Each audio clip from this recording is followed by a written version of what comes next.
Hindu पाक कशीदगी की गोलाबारी की जद में देर रात सदर मुकाम रजौरी आया है।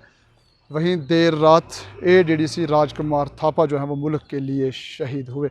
उन्हीं की याद में आज सब डिस्ट्रिक्ट कोटरंका की इंतज़ामिया ने डाक बंगलो कोटरंका में इकट्ठे होकर तमाम महकमा जात ने ADDC थापा कुमार साहब के कामों की सराहना करते हुए 2 मिनट की खामोशी अख्तियार करके पुरनम आँखों से उन्हें खराज तहसीन पेश किया गया और दुआ की कि अल्लाह तबारक व तआला रब भगवान और ईश्वर जो है उनकी रूह को जो सुकून दे।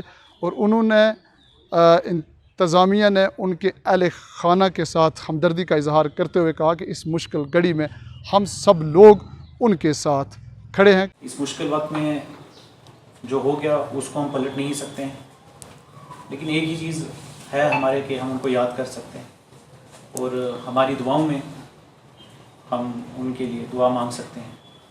तो हम 2 मिनट के लिए सब खड़े होंगे।